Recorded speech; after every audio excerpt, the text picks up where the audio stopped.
natikala ko na transhumance. J'ai soutenu Tiens Tshisekedi wa Mulumba na Mboko. Soki nazalaki na personnalité te.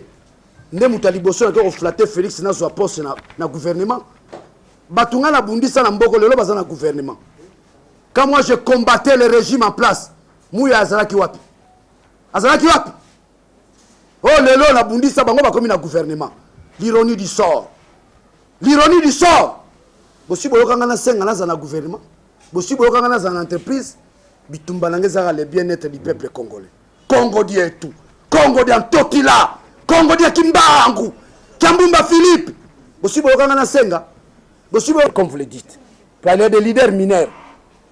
Net ba Jean-Marc Kabunda ba leader mineur. Vous ko profiter na musalo batu basali. Taba ba leader mineur, ils se sont enrichis. Ata bangwanda bali na dictature batonga banda kwa bongote. Akre ninge baloba na lingala ezali puta kizoba zoba. Boyebi li puta kizoba zoba. Awa bacheli puto, o bacheli puto, oh nini, oh nini. Ensemble za na union sacrée. MS za union sacrée. Batoto bundisaka kala, bamu yaya. O ba binelaka Kabila Kamulangu. Bango pe bazana kati. Parlez dans la carte. Tout ça, bongo union sacrée. C'était dans l'idée d'obtenir le bien-être du peuple congolais. Pas c'est l'équipe. Ndengeli toki ko se débarrasser na Kabila. Le pouvoir était mal négocié. Kabila biso peuple ba imboka to bundisié pour to bois kisaé. To bois kaé na mai. Abunga. Mais Kabila ko bima lisusu. Je suis là dans une alliance avec l'IDPS. Quand abiso ba député batu bako sala texte wana na kotanga ba kombo na kosité bon retourna ba député MLC, je suis pas là pour faire la publicité de qui que ce soit. Ba sali texte ba soumettre texte na débat. Le deuxième point stipule que biso ba député to reconduire président Félix Tshisekedi na deuxième mandat na gangi na sana. Oh monsieur, où est la rationalité politique? Où est la rationalité politique? Où est notre constitution? Nous sommes censés demeurer défenseurs, n'est-ce pas, de notre constitution. Santé Nanga s'appelle 160 000 $. Dans ces pays, ils m'ont empoisonné. Ngaï Daniel Saf. Ni était le pouvoir ancestral. Ils m'ont empoisonné. Nous t'avons mis en hôpital, c'est Moïse Katumbi. En Afrique du Sud, na jet naye, a zunga tsenga na avion naye. Tala degré à Bolingo. Ngaza mu Congo, yaza Katangé. Pendant de reflater, le lobe bazana promenade Jean-Marc Kabund. Qui est la première personne à dénoncer Jean-Marc Kabund? Ngaï. Na terminé, comment on peut confier les partis à une telle personne? Comment cette personne qui a des problèmes d'ordre cognitif, comment on peut lui confier les partis? On donne ça un calculateur, un opportuniste. Aouti soki aoutaki wapi. Baye ba PC parti a na Kinshasa. Na bisaka na ye, monsieur, ozana leadership lokola ngate. Yo ye sika basi ba lambelo fandi. Mais ngai moko na buki koli, na pelisi moto. Je construis mon leadership moi-même, Daniel Saf. Je suis une référence pour la jeunesse. Vous qui avez joué dans la gestion sociétale, bon, la majorité de escroquerie politique. To fandanien, to boya ko telemisa peuple na révolution. Que peuple assassiné. To tika to bito panzamboka te. Déclaration wana et ici que Daniel Safa Longwe ensemble te bande ko nangai. Bakamsu balo barate no linga boye bayango. Du sud. Dans l'hôpital Netcare où les policiers meurent comme des poissons. Na continue à l'hôpital, na un mois dans l'hôpital. Je suis sorti guéri. La facture a coûté 160 000 $. Ni le gouvernement, ni la présidence, ni le parlement, babimisa un likutate. Ce qui dans le bakina zelambon au parlement de Nazana Samabele. En tant que vainqueur spirituel, en tant que grand leader du Congo, en tant que grand mystique du Congo, Nabiki. Ensemble, nous avons une union sacrée. Ceux qui boyoki moto ensemble, il y a une union sacrée. Politique basala rango dans la singularité.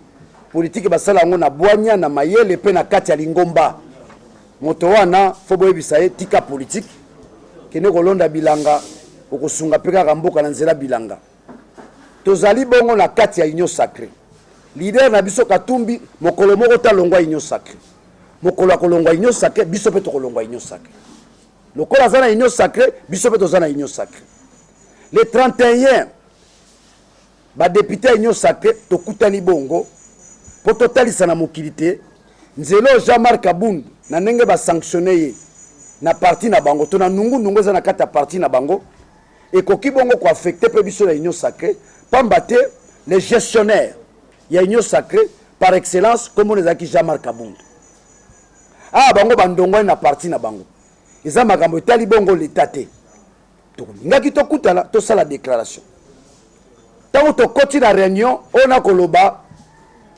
pouvoir ancestral les awana nazwi Kimbangu en témoin nazwi Mbumba Philippe en témoin na koloba tant que leader grand leader na Congo j'insiste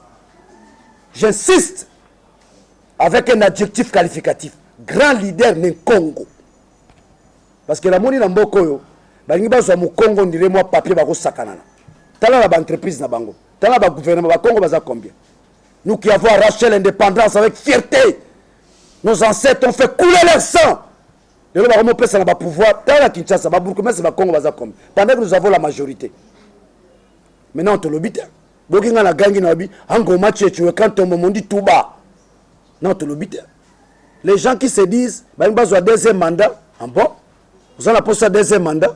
Où est la place de mon Congo dans ton programme? Où est la place de mon Congo dans ton gouvernement? Tu crois vraiment que tu vas avoir le deuxième mandat sans l'implication de mon Congo? On les a versions sous. Toi, il y en a un makambo, on a zoloba. Donc, quand tu as député, tu as la texte, wana. Na kotanga ba kombo, na kosite, bon retour na e. Ba député MLC, je suis pas là pour faire la publicité de qui que ce soit. Basali texte, soumettre texte dans un débat.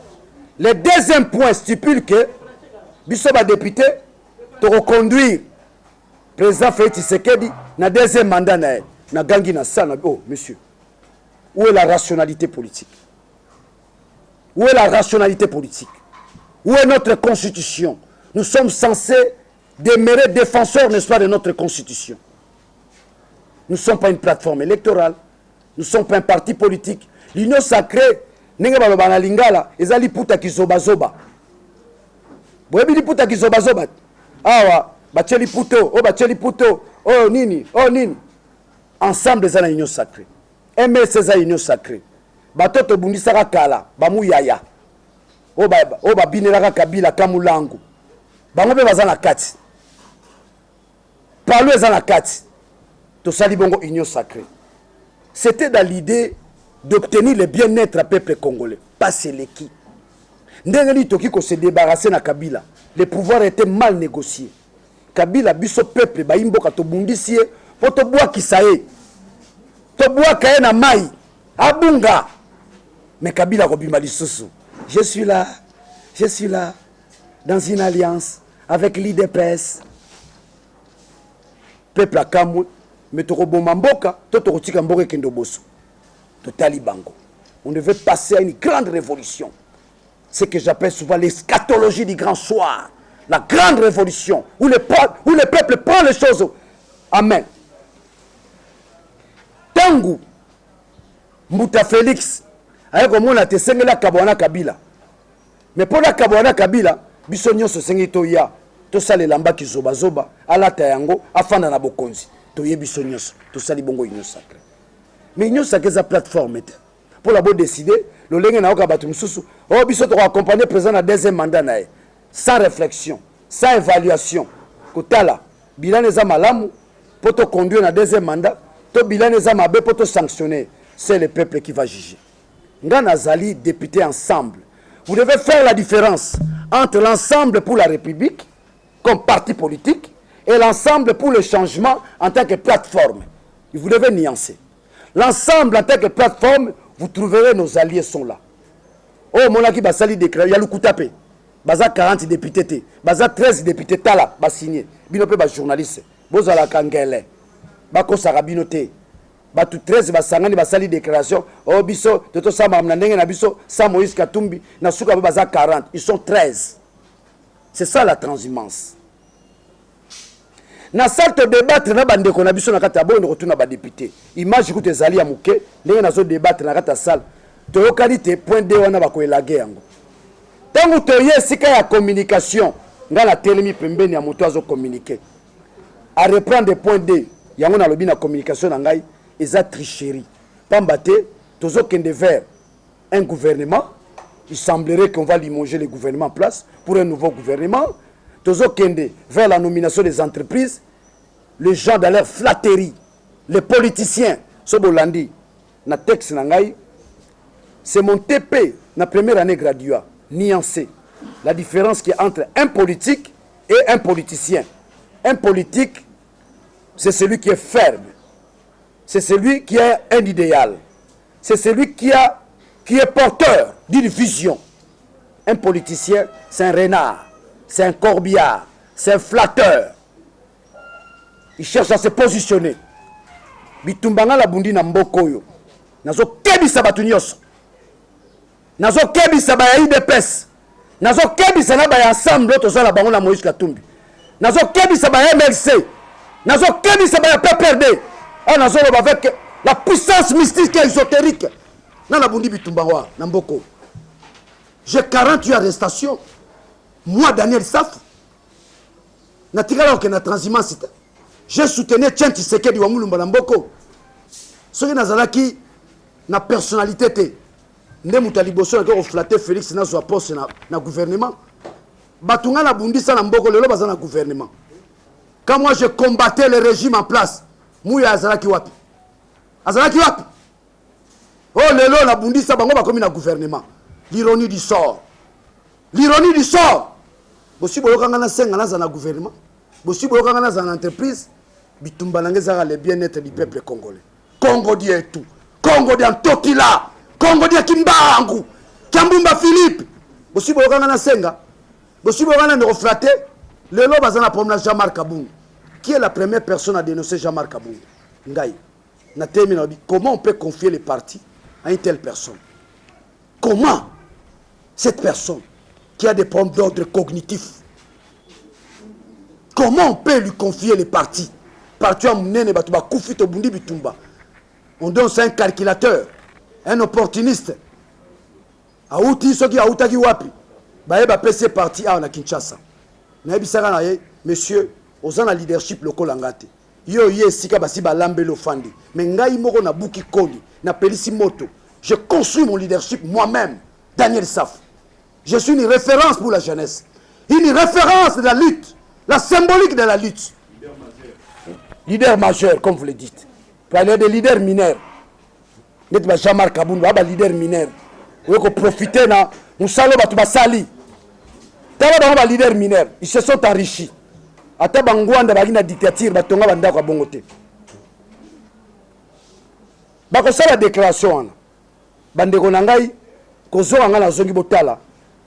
Daniel Safo a valé l'actualité nyonso. Na valé makambo Jean-Marc Kabundu. Na valé makambo 13 députés. Par ricochet, babeki bango 40 députés ensemble. Le monde entier a bougé. Daniel Safo Tiki Katumbi, Daniel Safo longo ensemble. Non, non, non, non. Nazana politique on a été à Busenzi. Olongwe a olongwe a long. Politique on a babandi na banda kala. Depuis 60. Soko zuba leader na biso mboka na biso, c'est le comportement bazala nango. Mususu mona longwe pa kalonji mulopwe, mususu longwe pa chombe, akomi awa.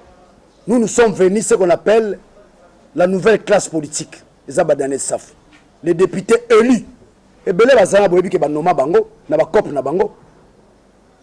Quel est ce parti-là qui va avoir la majorité pendant que le peuple a sanctionné Bino? Ici, je fais allusion à la plateforme FCC. Ici, je fais allusion au PPRD. Vous qui avez échoué dans la gestion sociétale, bon, la majorité n'est pas escroquerie politique. Tu fais un tu bois que tel mis peuple dans la révolution. Que le peuple a assassiné. Tu tika to bito panza mbokate. Déclaration wana est ici pour que Daniel Safo Longwe ensemble. Te bande ko nangai. Bakamsu balobaka te na linga boye bayango. Soki bomoni nga na telemi boye botala nga malamu. Santo na zanango. santé nanga s'appelle 160 000 $. Dans ces pays, ils m'ont empoisonné. Ngaï Daniel Saf. Ni était le pouvoir ancestral. Ils m'ont empoisonné. Moutaromemanga na hôpital, c'est Moïse Katumbi. Ameminga na Afrique du Sud, na jet na ye. Azunga tsenga na avion na ye. Tala degré à Bolingo.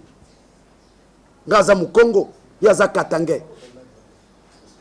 C'est pas un homme tribal. Atienga na jet na ye, pour votre information. Vous avez mamnanga na lobate. Ameminga tin Afrique du Sud. Dans l'hôpital Netcare. Où les policiers meurent comme des poissons. Na continue l'hôpital, na sali un mois dans l'hôpital. Je suis sorti guéri. La facture a coûté 160 000 $. Ni le gouvernement, ni la présidence, ni le parlement, babimisa un likutate. Ce qui dans le bakina zelambon au parlement de Nazana Samabele. En tant que vainqueur spirituel, en tant que grand leader du Congo, en tant que grand mystique du Congo, Nabiki. Banana zongi na sana un mois na Kinshasa. Bon on a Rokabwana Katumbi Kakaboye pour aller soutenir Félix na deuxième mandat na ye, qui je n'ai pas encore évalué, je dois l'évaluer en tant que citoyen, en tant que compatriote. Banda du pouvoir à Salini, à réaliser Nini, à Zara na Bilaka, toi à Salini Kambo, biso peuple to se retrouver. Est-ce que réellement il y a l'autorité de l'État dans ce pays? Je vais ouvrir une petite parenthèse. Un président français.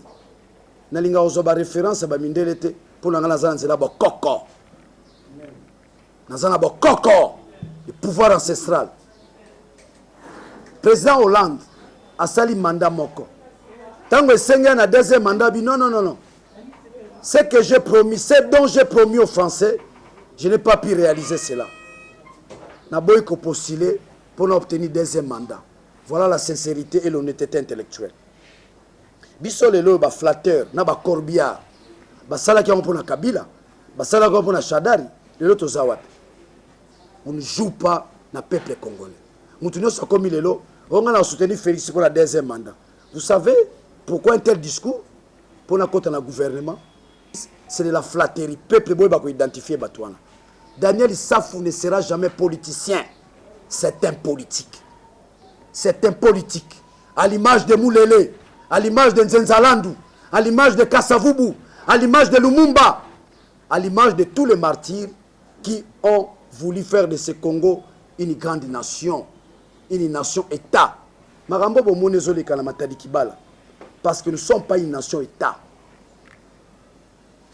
J'aimerais m'inspirer de mon professeur Njoli. Pour votre information, dans le campus. Bango bakendara ba ILK, ba Kimaka, la colline inspirée, je suis là. Dans mon cours de droit constitutionnel, quand nous débattons, nous nous rendons compte, c'est une erreur grave. État de droit, c'est une erreur. C'est de la rotondité, c'est de la tautologie. Dans un État, il y a le droit. Quand il y a le droit, il y a l'État. Hein? Faut corriger moi erreur. Où ta kala? Mais bakolu tunabiso, basala erreur wana. État de droit. Dans un État, il y a les droits. On ne peut parler du droit que quand il y a l'État. Si nous étions un État, où réelle l'autorité de l'État, tu as peur de bande na matadi kibala te. Bino banso peuple boyeba. Maïsa mina matadi kibala, c'est l'absence de l'autorité de l'État. Et l'effort de l'union sacrée serait avant tout la réhabilitation de l'autorité de l'État. Là où il y a l'autorité de l'État, Koulou négoce à la tête. Là où il y a l'autorité de l'État, au il y a la sens inverse. Là où il y a l'autorité de l'État, au côté de la pina moutouté, ni ne peut se faire justice. Là où il y a l'autorité de l'État, c'est la justice qui tranche. Yo na sens unique, par Okangayo, basambisio. Yo moto tobola pina moninga, qui te fait justice, yo pose à sanctionner. Tant que vous avez gymnastique, il n'y a pas l'autorité de l'État. Il y a l'arrogance. On appelle ça la tricherie. Pas te débattre. Comment le député MLC, comment le député Palou, comment le député ensemble, on a soutenu Félix pour la deuxième mandat. Vous êtes journaliste. C'est des escroqueries pure et simple. Il y a un corbillard, un renard, un flatteur dans mon texte ici. taw balobi yango mokili mombetele mia Daniel Safa Kaboya Katumbi. Non, non. Disciple fidèle de Etienne Tshisekedi. Tango na moni bango bakomi na nungu na longo na tiki bango. Toke na maponami na battre bango na moamba. Bango nyoso twana. So bo moni Jean-Marc Mutaki premier, c'est de la tricherie. Ngam naki premier na moamba. Allez demander à Nanga, il vous dira. Le député le mieux joli, le premier na moamba s'appelle Daniel Saf. Sans polo, j'ai voulu montrer aux gens comment faire la politique. Sana Kabola Tumbongo, c'est pour dire que le peuple congolais a telle la maturité. Le peuple a zana voté mutu. Nde bat balobao, ba royana ba polo, ba Kabola ba Thompson, ngana Kabola yangote. Je suis venu avec un discours, avec une idéologie. Naza moko il y a politique ou une idéologie nae. J'ai une idéologie pour moi. So botalingai na ba fiche na ngana ya campagne, c'était bien mentionné la réappropriation de la nation. Ba kolomboka ba kozomboka la bango yoko pekisa bango yo nani. C'est ça l'idéologie de Daniel Saf. Tous ces politiciens qui pilient les rues de Kinshasa sont autour de l'idéologie non. Alors sur la question, on idéologie à partir d'Angaï. Non, moi en tant qu'individu, en tant qu'être rationnel, nazana idéologie Angaï. La réappropriation de la nation. Ba kolomboka ba zomboka na bango.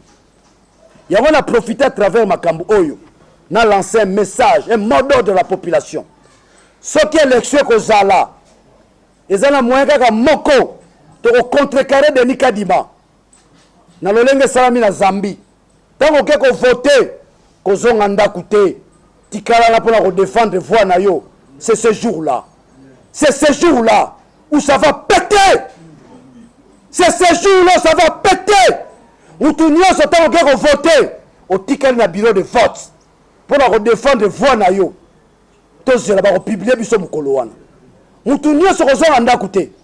Tant on vote au tikali na bureau de vote. Oyebi na bureau de vote na biso est-ce que voix na nga na tie. Bako yiba yango to ba retriquer yango. O no so bazolo ba Félix Atie batu nyonso yem ta reçoit deuxième mandat, on ne dribble pas un peuple autant de fois. On nous a dribblé en 2006. On nous a dribblé en 2011. On nous a dribblé en 2018. 2023 le peuple congolais va s'élever avec Daniel Safou Liboso, le grand leader du Congo. Nous avons atteint la capacité de mobiliser tout un peuple. Et puis, dans le Sabino Lissous, nous sommes ensemble. Nous sommes en mois d'avril. Mois d'avril, les alliés, mois ésotérique et mystique. Il y a possibilité d'annoncer candidature comme président de la République. Ça, je vous dis. Il y a possibilité que j'annonce ma candidature comme candidat président de la République. Ceux qui vont Tamboli, Bokena Isiro, Kisangani, Congo central, Bandundu, on parle de Daniel Saf. J'ai atteint la capacité nationale. Mes adversaires, ceux qui sont en face de moi, face au dirigeant Mboka, il y a possibilité de battre Bango. Il y a possibilité. Vous placez Félix Tshisekedi, Daniel Saf, na battre. Sans merci. Ça, je vous dis. Sans sentiment. Je parle sous le contrôle de Fumu Kimbangu. Je parle sous le contrôle de la puissance ancestrale.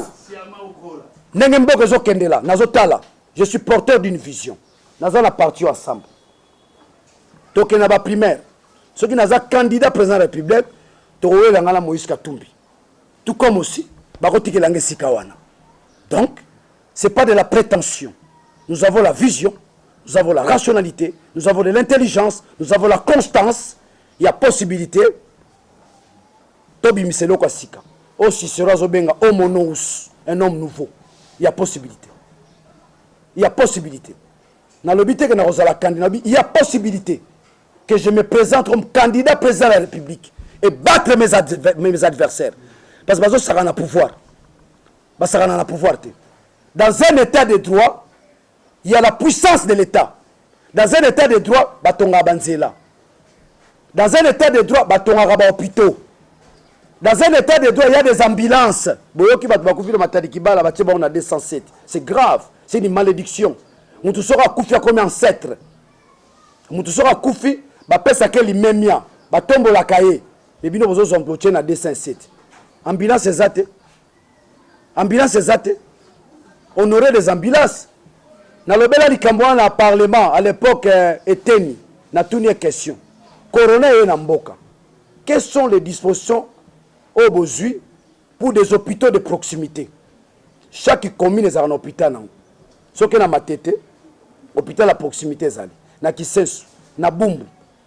Vous avez un hôpital, mais vous avez un hôpital, c'est un mouroir. Maman Yemo, si vous avez un habitant, mbongo ya corona balia, vous avez un sonité dans beaucoup. Mais vous avez un bobi, non, Félix Toropé, c'est sous deuxième mandat. Si base de quoi? Avez-vous évalué sa démarche? Avez-vous évalué son travail? Par hypocrisie, par peur? Daniel ça par exemple tabanga raté. Na mboka oyo, na mtu na banga raté. J'ai le caractère objectif. Pour na yebisa que monsieur tu es tenté de chouer na robanga raté.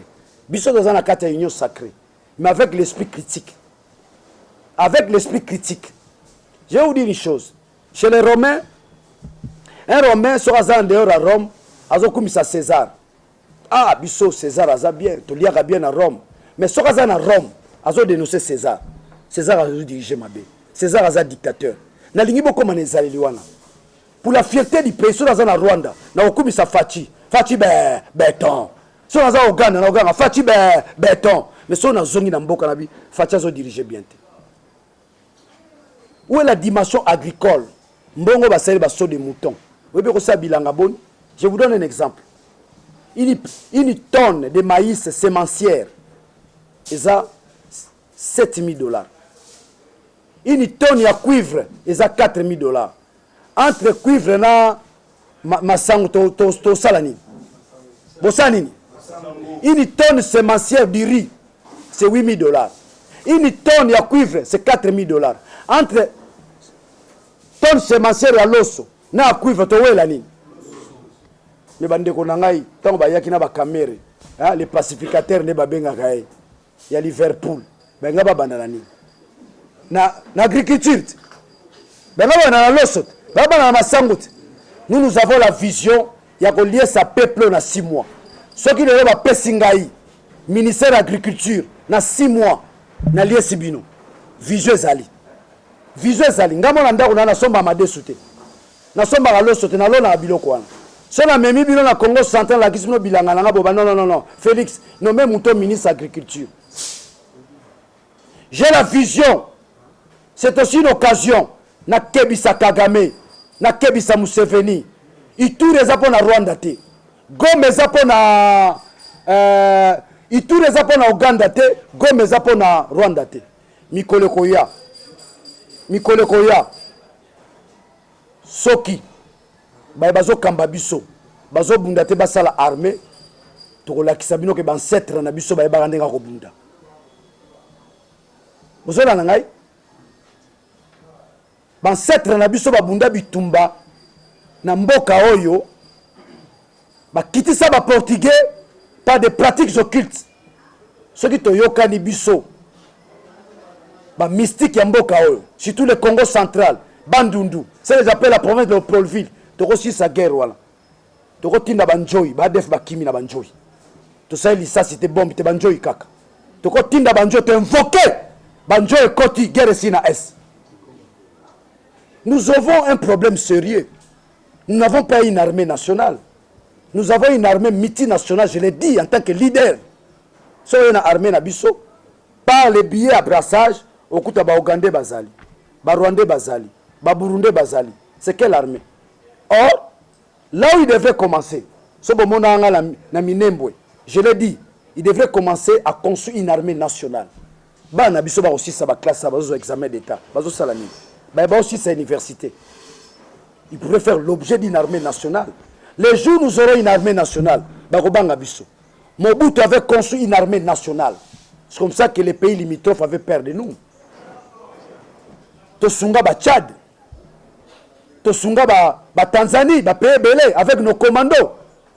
Yo moni mboka mba armée ça la spécialité. Est-ce que beaucoup là ça ba paracommando? Bon dans la histoire qui bala mketo mona. Bazo boka ba commando na avion bono mona. Ezali sous. Où sont passés les paracommandos formés en Israël? Où sont passés les paracommandos formés à Kibomango? Ezali sous. On a voulu détruire l'armée congolaise pour la tokoma bazololo. Maintenant ça rekota na mboka nenga lingi. Demain, quand nous aurons le pouvoir, nous allons commencer par deux choses. Construire l'armée nationale et la relance, n'est-ce pas, de l'agriculture. tolo na biloko batu balia mboko ezana mabele en kita tokolo na lisangu na tongo na poko eboti bokolo na te pona nini batu baza ko s'enrichir. Je vous dis ezana batu na régime oyo bayibi koleka ba régime nyonso leka oka mutu mo zana 50 000 oh Jean-Marc Aboun bolandi mambo ba minéraux. Je vous informe, je suis la première personne à dénoncer famille présidentielle qui gravite autour des carrés miniers. Dans la dénoncé le Koana, les hommes qu'on a signé qui certificat de décès n'angai. Balingi babo mangai, mais ba kokite. Na mikolo roya na web sabino kingandi bango batela nga poison. Mais ba koti déjà en difficulté. Ba bazaki na likopa robo mangai, bango na bango bakomi kondongwana. Na necessité. Ba batelemela ki cardinal mbongo, bakomi kondongwana. Bosakana na ba esale la nzambe te, bosakana na bokoko te, bosakana na bato te nzamba poni pona komema mboko liboso.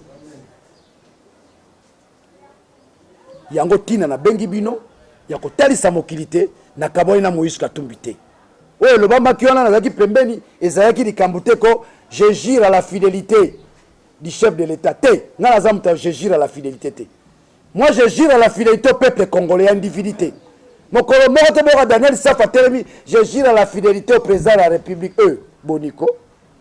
Oh to peso mingongo, aux a mandat 5 ans, ceux qui peuvent salir malamute fulukan. Peuple ndé mokonzi. Peuple ndé mokonzi. Yango wana idéologie nangai, la réappropriation de la nation. Ba kolomboka, balingi bazwa mboka na bango. Oh kaka bazolo baka, oh to pesi Félix deuxième mandat. Oui. Et ça choix na bino. Nous sommes en démocratie. Bongo deuxième mandat ba pesa ka bongo.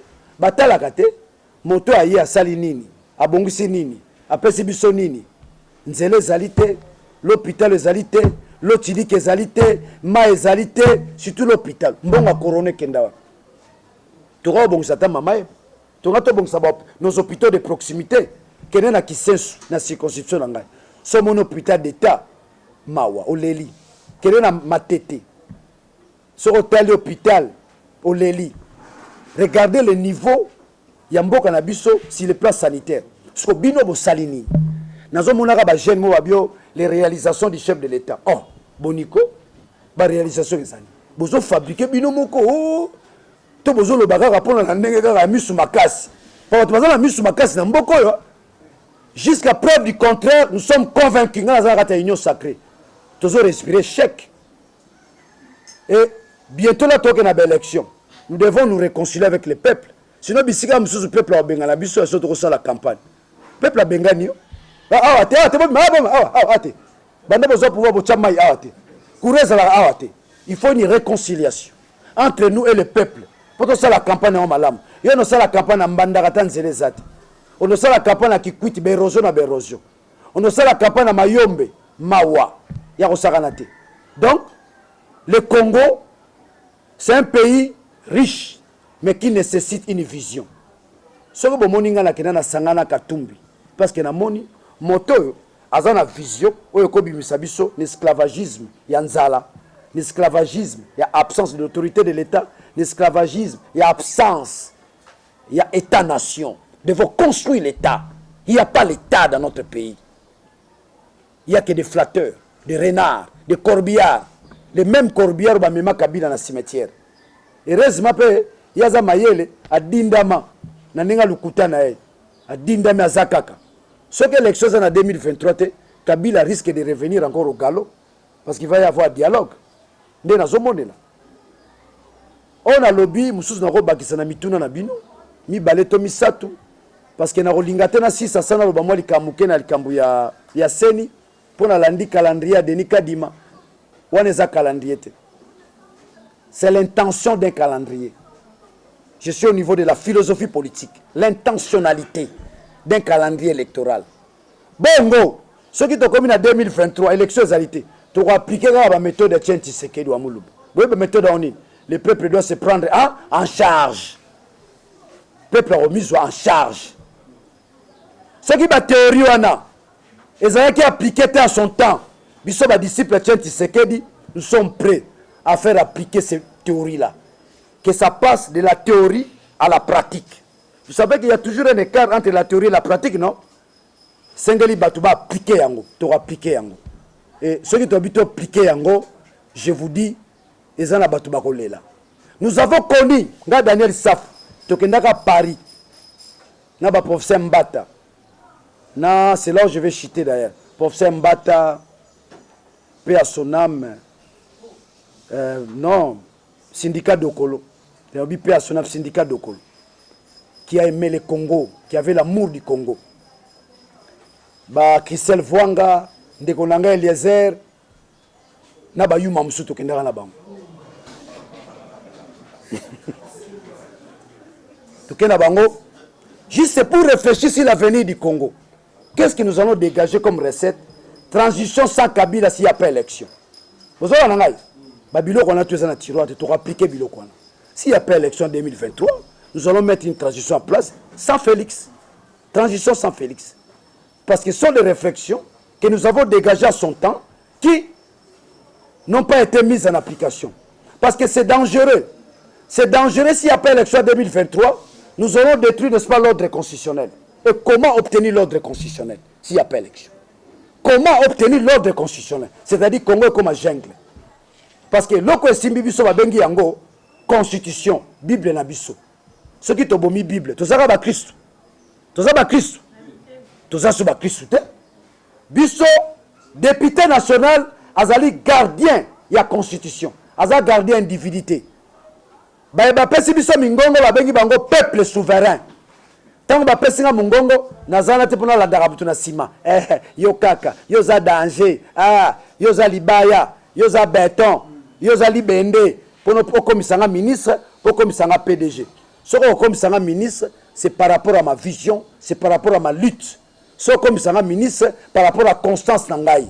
Ce qu'on komisanga ministre, tu te dis, muto son national gouvernement, il va apporter une chose. Et ça là n'a pas si. Tant la gouvernement batunga na bundi saka, son la mouya na tant bazo kanga na kacho, mouya azolia na grand hôtel. Comme membre FCC, Baliaou, batunga na bundi sa, banyama kofina. Mais léon la moni bango ba comme na gouvernement. Ce sont des expressions que j'ai apportées dans ce pays. Je disais tantôt, Kabila venait avec la philosophie de la destruction. Est-ce que philosophie en ok? Tu es allé kaka. Sur ok, moi pourcentage est allé. Il y a un bloqué par ma camp. Et nous devons continuer la lutte pour se débarrasser de cette philosophie-là. Le lo bozomo na Rwanda, bozomo na Uganda. Guerre bundamaka na Kisangani entre le Rwanda et l'Ouganda. Na kati ya territoire na biso boye bango salama bongo. Bino ba jeunesse batamaye boye biangote. Boye biangote. Yango le na zomona Uganda na Rwanda bazoye la mboka na biso. Le Congo ne partira pas. Je vous promets. Je vous promets. Mission na biso de se débarrasser na Rwanda na Uganda. Ce qui batu bazoya par le mécanisme, il y a ce qui diplomatie ndenge nini que Rwanda na Uganda bazonga mitali bino. Souvenez-vous de Laurent Désiré Kabila. Souvenez-vous de Laurent Désiré Kabila. Souvenez-vous de tous les martyrs qui se sont bâtis pour nous protéger Congo. Na la Kibino, après 2023, si nous n'aurons pas l'armée, toko iser na puissance ancestrale. Banjoy, toko utiliser banjoy, toko utiliser ba lion, toko utiliser ba ngando. Soda Rwanda moni ronde pena ngando bimi na zamba kange na kingo. J'en appelle na union sacrée to bunda pona ko améliorer vie à soldat. Moto andimi a panza makila na pona ko protéger bino et sengele ba foot ya malamu. Il y a un grand dictateur en Afrique, Afandi Seko na Seko. Il s'appelle Paul Biya. Il a organisé la Coupe d'Afrique. Boebe Afandi Seko na Seko pour la nine. Le citoyen le mieux payé au Rwanda, au Cameroun, il s'appelle militaire. C'est le soldat. Soldat a le salaire à l'école. Boz a la confiance na Ngai Daniel Saf. Ba makambozo mo lezo sama na ba Mali, na ba Guinée, baza bandeko. Baza bandeko. Aujourd'hui, nous avons des contacts puissants. Au cas où Moutalingo Zamboko en otage, je vous promets, je vous donne ma parole. Peuple congolais, Moutalingo Zamboko en otage. Moutalingo détruit Constitution Mboko, Torokange na maboko. Je vous promets. Torokange na maboko, Tokise Soni, pour la génération Koya, Otalisate, Mboko Zamboka Kosakana Nangote. Mboka Fumuki Mbangu, Mboka Mbumba Philippe, Mboka Nzenzalandu, mboka Kasavubu, mboka Lumumba, eza mboka kosakana nango te. Tala bato ne baza ko s'enrichir. Bomoni ndako ya Jean-Marc Aboun. Ata bangwanda batonga bandako bongo te. Batonga bandako bongo te. Na l'espace à 2 ans, mutaki locataire à Kingabwa, atonga bino villa. Mais allez vérifier son compte en banque. Na okia lobby, oh moi je ne fais pas les affaires, na boniko yo. Yo me donne ba carré minier. Ça je mets ma main, il a des carrés miniers. Je parle sous le contrôle du réseau des parlementaires du secteur minier dont je suis le président. Daniel Saf. Lisu Nicolas Lisu, na Rolande la bango. Ba carré minier kuna. À un moment donné, je vais dresser la liste. Il y a batubazana ba carré minier kuna. Et bientôt là, Mbosso va signer la décision. Je compte sur lui pour que les réseaux soient opérationnels. On a zaki ko lobela bino yango wana, ceux qui bozana mituna ko tuna, botuna, moto azali boso na bino, c'est un compatriote. Na banga ka mutute na respectaka ne mutu, na banga ka nzambe. Muto na yo banga wazana mandat éternel. Soza na mandat 5 ans une fois renouvelable, na respecter yo au nom de la constitution. Moto Balia Kala. J'ai 48 arrestations. J'ai combattu la dictature de Kabila, bien que Kabila n'a pas zongi. Et ça, na combattu Bamouya, Balia ou le ministre. Baota la la musique. Mais Maramongo est si la langue. Kalamingité. Ce total, il m'a donné 11 mois et 3 jours. Ça vaut la parole.